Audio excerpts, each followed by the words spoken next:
በዚህ ረገድ 20 30 50 ሚል እንትን ዲያግራም አምጥቶ ነበር ቬን ዲያግራም 50 ኢኮኖሚው ነው የን ስርዓት የሚጥለው 30% የአብይ ኢንአፕቲቲዩድ ነው አማርኛ ትችለት ነው የሊደርሺፕ ችግር ነው የኛ ትግል የሚጠበቀው የቀረችውን 20% ላይ መተባበር ነው የሚል የራሱ ፎርሙላ ወይም ቀመር የሚመስል ነገር ይዞ መጥቶ ነበርና ሰው በከፊል ያንን ትጋራለ ያንን አሰስመንት የ20 30 50 የ30 እና 50ውን ጋራለሁ 20ውን ግን እንዴት አድርገው ከየት ተስፋው እንዳመጣ አላውቅም ይሄ ኦፖዚሽኑ ያቺ 20%ን እንኳን ለመሙላት የተዘጋጀ አይደለም እሱ ልንመጣበት እንችላለን የተዘጋጀ ሊሆን ያልቻለበት ደግሞ ምክንያት አለው አሁን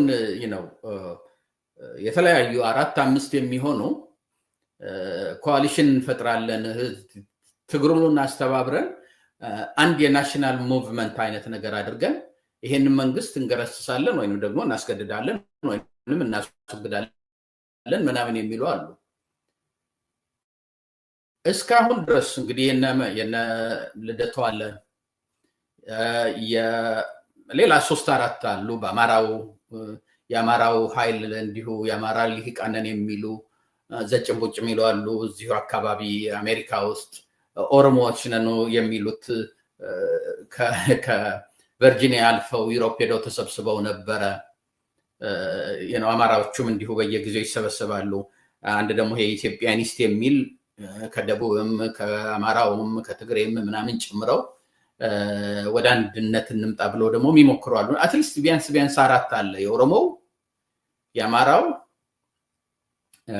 ኢትዮጵያኒስት ነኝ የሚለው ከልደቱ ውጭ የነ ልደቱ እነዚህ 4 በመሰረቱ ደረጃ እናስተባብራለን ወደ ናሽናል ሙቭመንት ልንቀይር እንችላለን የሚሉ ናቸው አንድ ትልቅ ችግር አለባቸው ይሄ እንግዲህ ከኦገስት 2023 ጀምሮ ስለሆነው ነገር ነው ትልቁን ነገር መፍታት አፈልጉ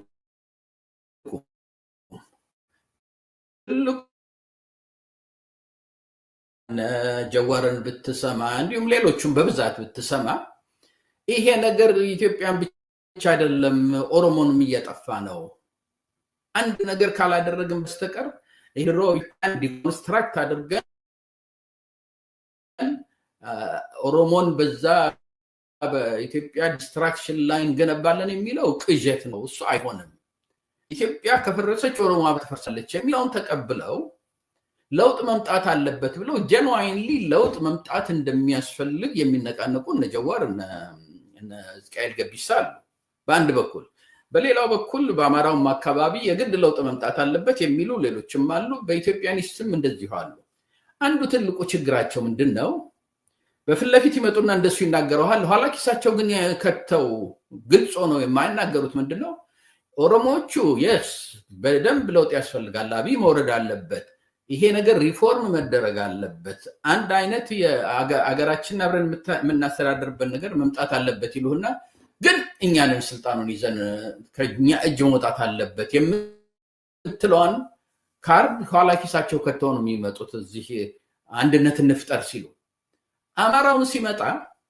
ይሄ ያለውን ስርዓት አማራውን ለማጥፋት የተነሳ ነው አማራው ስልጣን ካልያዘ በስተቀር ኤግዚስቴንሻል ትሬቱን ማስወገድ አይችልም እኛ ስልጣን ከያዝን በኋላ ነው ሌሎችን ሰብስበን ሪፎርም ሊመጣ የምንችለው የምትለዋን እኛ የስልጣን ምንድነው የሚባለው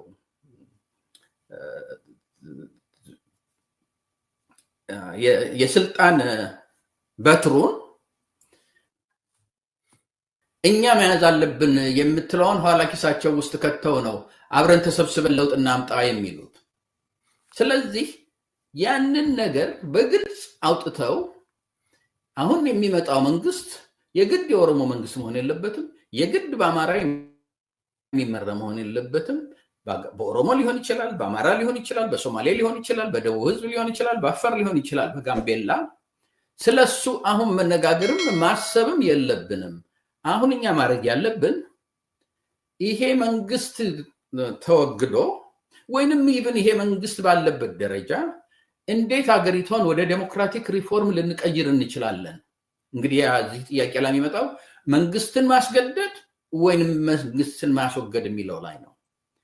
የግድ ማስወገድ የሚለው ላይ የምትመጣው መንግስት ምንድነው አልቀየርም ካለ ነው።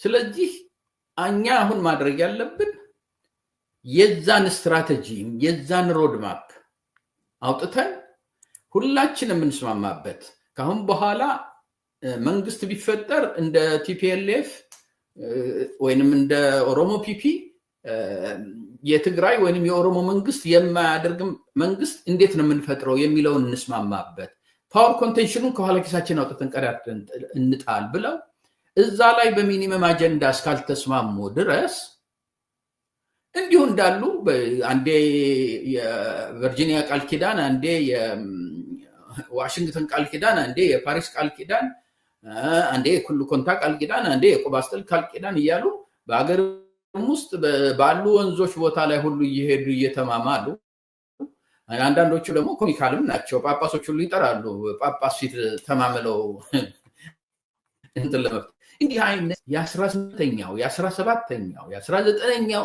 አይነት አመለካከት ሊወጣ አልቻለም ከኢትዮጵያ። በተለይ ይሄ ከማራው ያን አይነት አመለካከት አለ።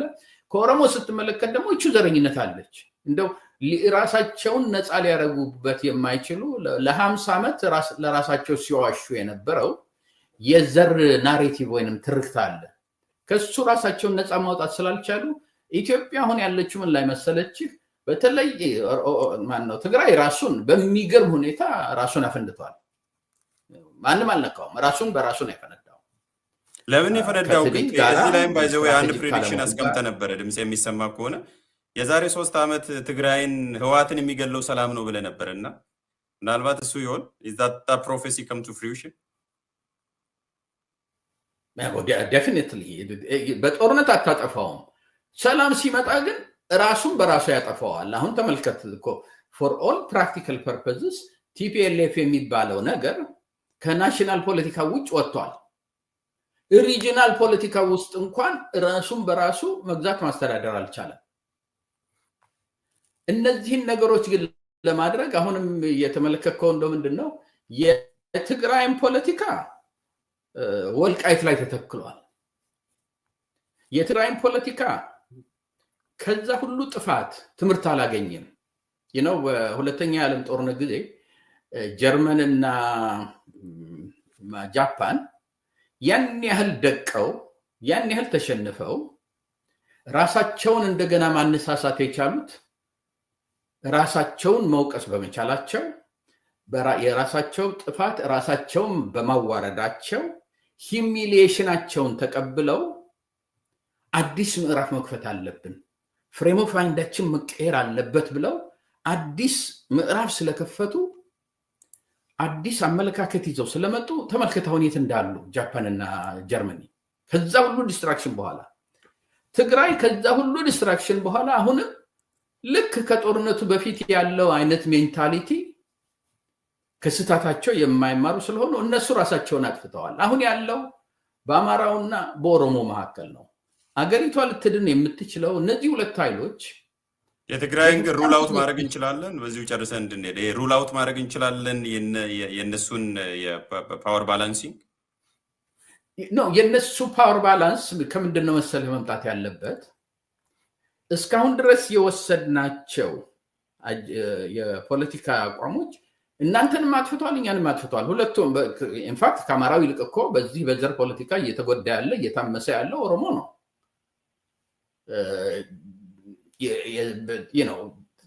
ኬዎስ ያለው አሁን ከየትም ሪጅን የባሰ ኦሮሞ ነው። ኦፍኮርስ 3-4 ዓመት 5 ዓመት ከቆየ አማራውም አሁን ኦሮሞ ያለበት ቦታ ላይ የመድረሱ አይቀርም። ስለዚህ እነ ጀዋር ሲመጡ እነዚህ ቃይል ሲመጡ አሁንም ትልቁ ጥያቄ ምንድነው? ይሄ የኦሮሞማ የሚባለው ትርክት አዲስ አበባ የኛ ነው። እኛ ወረን የያዝነው በእናንተ ወረን የያዝነው እስከ ወሎ ድረስ አሁንም የኛ ነው መሆን አለበት። እናንተ ወራችሁ የያዛችሁት እነ ደብረ ዘይት እነ ምንድነው አዳማ ደብረ ዘይትና ወወዛ አዳማ ቢፎር ናዝሬት ደብረ ዘይትና ናዝሬት እናንተ ከኛ በኃይል የወሰዳችሁትን መልሳችሁ ይቅርታ መጠየቅ አለባችሁ እኛ ከናንተ የዘረፍነውን ግን በእኛ ስም ማስቀየር አለባችሁ የሚለው የገገማ ፖለቲካ አሁንም እነጀዋርና እነዝቃኤል አልተውትም ያንን በኋላ ኪሳቸው ይዘው ስለሆነ አዲስ አበባ ከኛ ስለሆነ ተራው የኛ ነው እኛንን ምናስተዳድረው ስለሆነ በኋላ ላይ እንመጣበታለን የገዳን ኃጢያትና ወንጀል በቅዱስነት እያጠመቁ የሚኒሊክን ወንጀል እናንተን የዘላለማዊ ኃጢያት አድርገው ያንን ፍሬም ኦፍ ማይንድ ትተው አሁን ያለነው 21ኛው ክፍለ ዘመን ላይ ነው እንደ 21ኛው ክፍለ ዘመን ኢንተሌክቹዋል እናስብና ወደፊት የምንሄድበት መንገድ እናምጣ የሚል ቦታ ላይ አማራውም ኦሮሞውም መድረስ አልቻለም አማራው የሄርሚታይዝድ የሆነ ኢትዮጵያን የክርስቲያን ሀገር ነች ብሎ ስለሚያስብ የሚኒሊክን ከእምዬ ሚኒሊክ ውጭ ማየት ስለማይችል yes ሚኒሊክን እምዬ የሚያሰኛቸው ወይንም የሚያሰኘው ብዙ ነገሮች አሉ ምንድነው ሞደርናይዜሽን ለኢትዮጵያ ከማንም በፊት ያመጡ ንጉስ ናቸው በቲን ዘመን ታይም በሚኒሊክ ጊዜ ባርነት ነበረ በሚኒሊክ ጊዜ ጭፍጨፋ ነበረ በሚኒሊክ ጊዜ ብዙ ባሁኑ አስተሳሰብ ከተመለከተው ወር ክራይም የሚባል ነበር ይሄ የክርስቲያን ወይንም ደግሞ በተለይ የአማራው የፖለቲካል ናሬቲቭ የሚኒሊክን አትንኩብን ምንም መጥፎ ነገሩን እንዳትሉ ጥሩ ነገሩን ብቻ አንሱብን ነው የሚለው ወደ ኦሮሞም ጋር የመጣህ እንደሆነ ልክ ገዳ በጣም ጥሩ የሆኑ እንትኖች አሉት እስቲ ምናልባት እሱ ላይ እንደከምናበላሽ ወደሱ ብንመጣ ለብቻው ራሱን አስችሎ ረጅም ነገርም ስለጻፍክበት እንመጣበታለን ሰለክ የገዳውን ለብቻ እንድናቆይና ይሄኛው ሴክሽን ላይ አንድ ሁለት ቪዲዮ ያሳያሉችን ተክላላ አድርግልኝና ገዳውን ለብቻ እንመጣበት ድረስ ይላል ኦኬ እና ነው የገዳውም የኦሮሞ መምልህ ምንድነው ስለ ገዳ ምንም መጥፎ ነገር አታንሱብን እንደ የዓለም የመጀመሪያው የዲሞክራሲ አድርጋችሁ ካላያችሁ ጸረ ኦሮሞ ናቸው ይሏል when you look at it ገዳ 16ኛ ክፍለ ዘመን ነው አንደኛው ጽሁፌ ላይ አሳይቻለሁ ሌላ እኮ 5-6 አፍሪካ ውስጥ 5-6 በ9ኛው ክፍለ ዘመን በ11ኛው ክፍለ ዘመን በ13ኛው ክፍለ ዘመን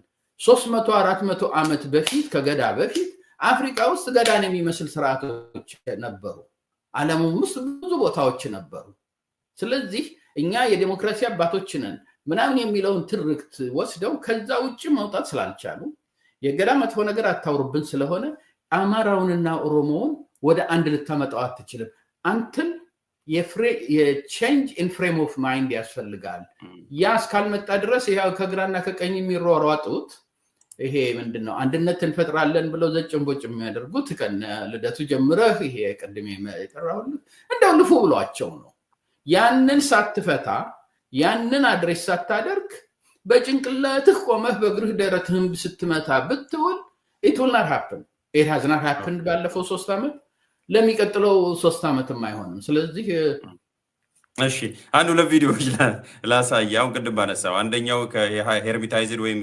በአጠቃላይ ይሄ የብሔር ፖለቲካ ያልሰራው የገገማ ፖለቲካ ያልከው በቃ እንደከሰርን ያያወቅን በጦርነትም በሁሉም በምሳሌ ኖረንበትም አይተናል ነገር ግን አንማርምና የዚህ የገገማ ፖለቲካ አካል አይደለንም ብሔርተኛ አይደለንም የሚል ሐሳብ አለና አንዱ ከዚህ እንጀምር እስቲ We're not an ethno-nationalist organization seeking ethnic empowerment. That should be clear. In fact, on the contrary, we are fighting identity politics, ethnic-based, hate-infused politics. So we're exactly the opposite of what is being said about us. I know that ethnic groups, both in Ethiopia and elsewhere in Africa, are almost exclusively about ethnic empowerment, about political and economic empowerment, but not us. Because when you look at the genesis of the Amhara struggle, if you look at the genesis of the Fano movement, it was a reaction to the states, both at the federal and at the regional level, killing Amharas on the basis of their identity in the thousands, in hundreds of thousands. We reacted to mass killings by the state against the Amharas. እንትኑ ከቲአርቲ የተወሰደ ነው ባለፈው ካደረገው ቃለ ምልልስ ላይ ነው ቤዚካሊ ያው በእንግሊዘኛ ነው you don't need any translation ሰምተዋል we are not ethno nationalist ነው ያለው እና እሱ ላይ አስተያየት እንድትሰጥ ነው ምናልባት ካልሰማው ለኔ it doesn't matter የእስክንድር ወይንም የእስክንድር ግሩፕ ኤትኖ ናሽናሊስት ነን ብሎ ራሱን ቢያቀርብ ናሽናሊስት ነን ብሎ ራሱን ቢያቀርብ የትም የሚደርስ ግሩፕ አይደለም። አገር ቀርቶ አማራ ሊመራ የሚችልበት ብቃት እንዳለው ማሳየት ያልቻለ ድርጅት ነው። ማኒፌስቶ ብለው ያወጡትን አይቼ ነበር። በማኒፌስቶ እና በፖሊሲ መካከል እንኳን ያለው ልዩነት ብዙም የገባቸው አይመስለኝም። ትልቁ ችግሩ ምንድነው? ስለ እስክንድር የሚያነሳህ እንደሆነ አማራ ውስጥ እንኳን አንድነት መፍጠር ያልቻለ እንዴት አድርጎ ነው ከኦሮሞ ጋር አንድነት የሚፈጥረው? ከሶማሌ ጋር አንድነት የሚፈጥረው? ከደቡብ ህዝብ ጋር አንድነት የሚፈጥረው? ያ ደግሞ ሊፈጠር ያልቻለበት ምክንያት አማራው ወይንም ደግሞ የፈለከውን ስም ጠርሰው የእስክንድርን ፓርቲ ከሌሎቹ ጋር አብሮ ሊሰራ የሚችልበትን ሮድማፕ እና ስትራቴጂ ማውጣት አልቻለም። ሁሉም እኛ እኮ ከሁሉም ጋር ሆነ አብረን ሰርተን ሀገራችንን አብረን መቀጠል አለብን እኮ ጀዋርም ይላል።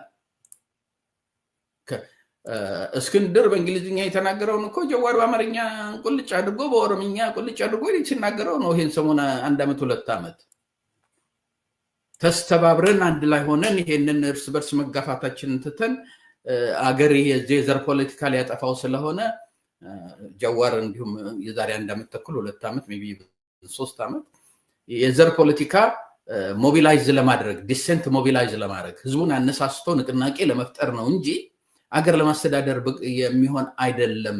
ስለዚህ አንድ ላይ ሆነን ዩኒፋይድ የሆነ ገቨርንመንት መስራት አለብን እኮ ብሎ ማውራት ከጀመረ 3 ዓመት ሆኖታል። የማያረጉት ግን ጀዋርም የማያረገው እስክንድርም የማያረጉት ግን መንግስት መቀየር አለበት። መንግስት ግን ሲቀየር የግድኛ መሆን የለብንም ስልጣን መያዝ ያለብን። የግድ አማራ መሆን የለበትም፣ የግድ ኦሮሞ መሆን የለበትም። አዲስ የሚመጣው መንግስት ምን አይነት መንግስት እንደሚሆን እንስማማና ያንን ከተስማማን በኋላ ያ የተስማማንበት ኢንስቲትዩሽናል ሴቲንግ የሚወልደውን ማንኛውንም መሪ እንቀበላለን። ያ መሪ ከየትም ሊሆን ይችላል፣ በብቃቱ ወይንም ጋልቫናይዝ በሚያደርገው በሚያገኘው ድጋፍ ከሌሎች ከራሱ ግሩፕ ኦሮሞ ሰው ከሆነ ከራሱ ግሩፕ አልፎ ከአማራም ከደቡብም ከሁሉም ከሚያገኘው ላይ እንዲሆን እናድርገው። አንዱ ሁልጊዜ የምለው የአሜሪካን ለውጥ መጥቶ የአሜሪካ ሪቮሉሽን የምትለው ይሄው ከ2 ሴንቸሪስ በላይ መቆየት የቻለው የስትራቴጂያቸውንና ንድፈ ምንድነው የሮድማፕ ሲያወጡ ፍኖተ ካርታ ሲያወጡ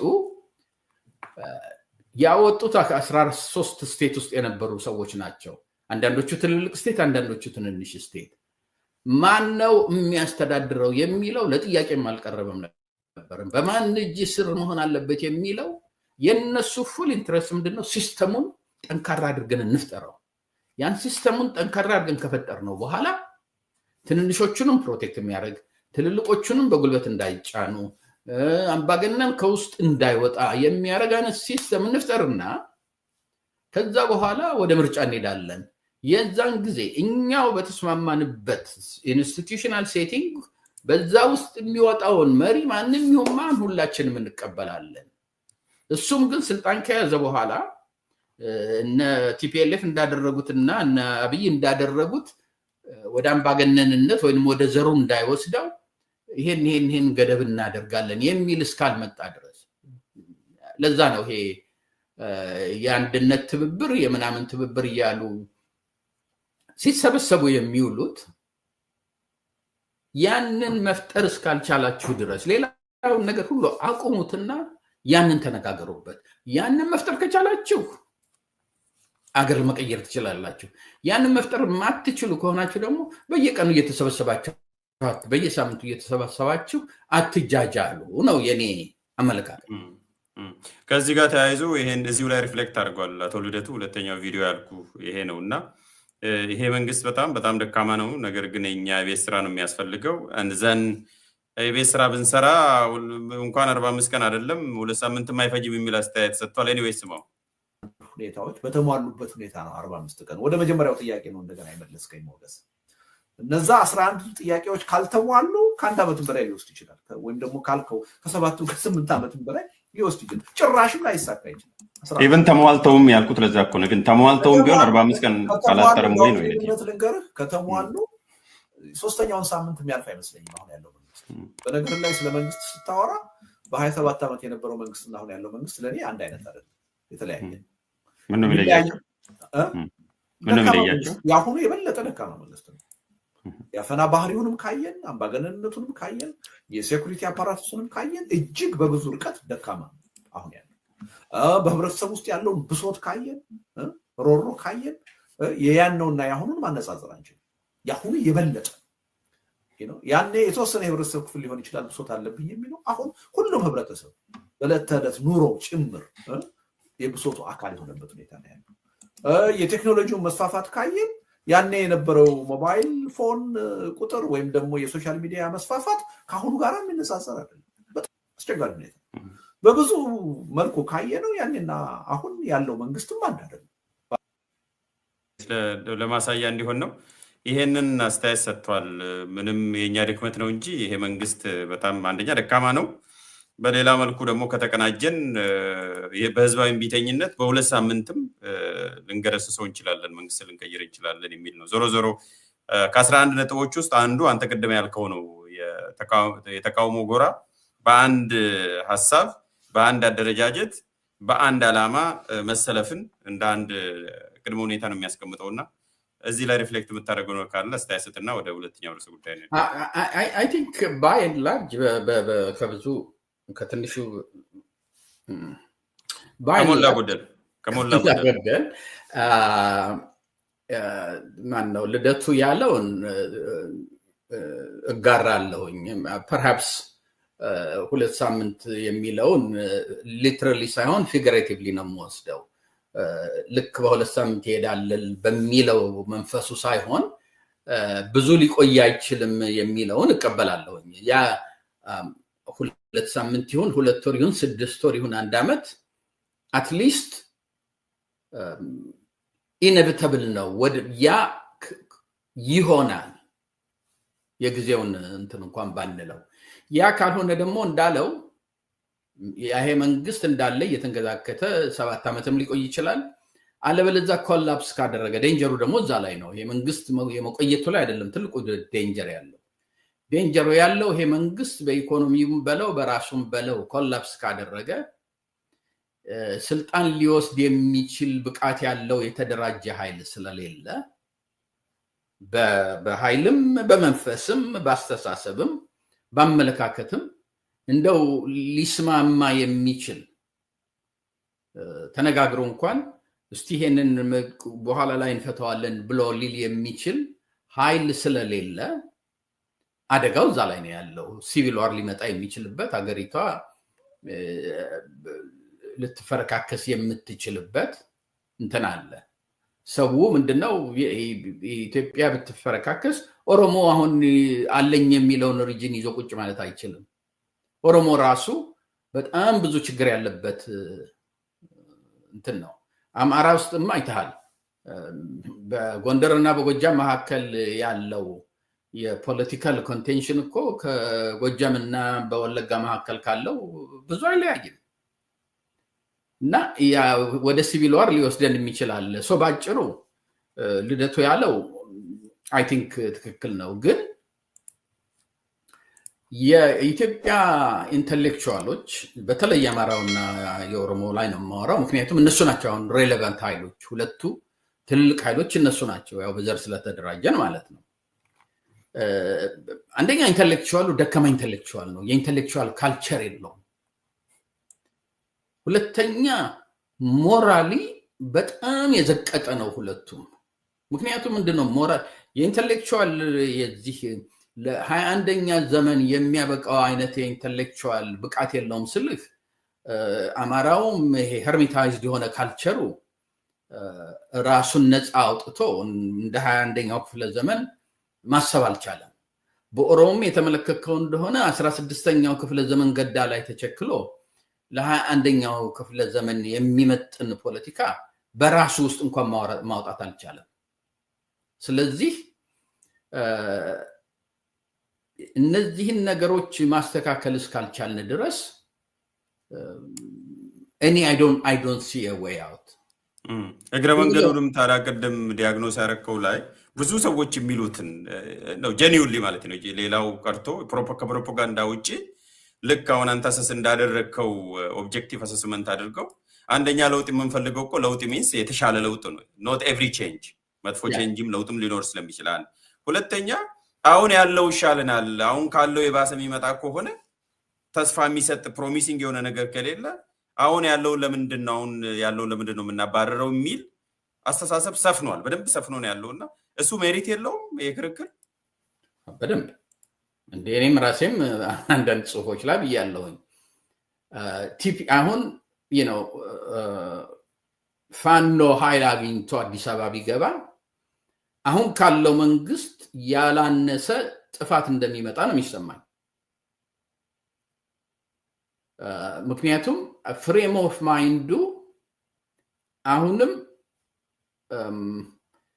ከራሱ አመለካከት ውጪ ወጥቶ የሌላውን አመለካከት ተገንዝቦ ኦኬ እኛ የምንፈልጋት ኢትዮጵያ ይሄንን የምትመስል ነች ኦሮሞ የሚፈልጋት ኢትዮጵያ ይሄንን የምትመስል ነች የት ጋር ነው ልንገናኝ የምንችለው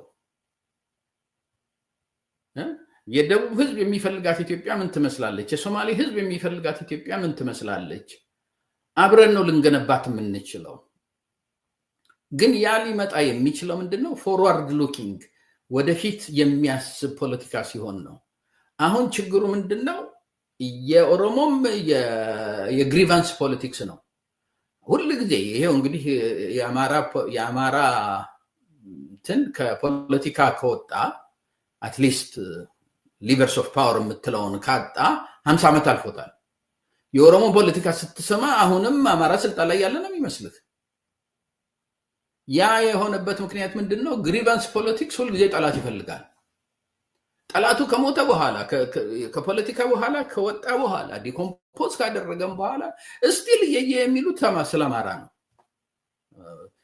ጠይቃቸው ማን ነበር አሁን ለምሳሌ የትግራዮች ጋር ሄደ ማን ነበር የትግራይን ጦርነት እንትን ያለው ያወጀው ጠቅላይ ሚኒስትር ምንድነው ኦሮሞ ማን ነው የታማጆር ሹሙ ፊልድ ማርሻሉ ጦሩን እንትን የሚል የነበረው ማን ነው ኦሮሞ ታዲያ ጄኖሳይድ ደግሞ እናንተ ላይ ይሰራባችሁ ማን ነው አማራ እንዲህ አይነት ወደ ኋላ የተመለሰ በጥላቻ ያ ጥላቻ ደግሞ የሚመጣው የአማራና የትግራይ ፓወር ኮንቴንሽን የ18ኛው የ19ኛው ምናምን ክፍለ ዘመን ላይ የነበረ ፓወር ኮንቴንሽን ላይ ኮን አሁንም ያሉት ስለዚህ ይሄ ሄርሚታይዝድ የሆነ የኖርዘርኑ ካልቸር እና ትራይባላይዝድ የሆነው የሳውዘርኑ በተለይ የኦሮሞ ካልቸር እንደምንም ታድሶ ኢንተሌክቹዋሎቹ የ21ኛውን ክፍለ ዘመን የፖለቲካል ምንድነው ማኔጅመንት ማድረግ እስካልቻሉ ድረስ ኢትዮጵያ ሁሉ ጊዜም አሁን ያለችበት እንትን ላይ ነው የምትሆነው ለማለት ያ እሺ በጣም አመሰግናለሁ እንዲህ ልክልካችንን ንገረን ጋርድ ብሏል ጃኖ ጥሩ ነው ለዛ ነው ፈገግም ብሎ መሃል ላይና ሐሳብ ገበታ ሐሳብ ያለ ልዩነት ሚዛናዊነት እንዲሁም በአሳታፊነት የሚንሸራሸርበት ቤት በሐሳብ ገበታችን ወቅታዊ ማህበራዊ ፖለቲካዊ እንዲሁም የህግ ጉዳዮች በስፋት በጥልቀትና በአካታችነት ይቀርባሉ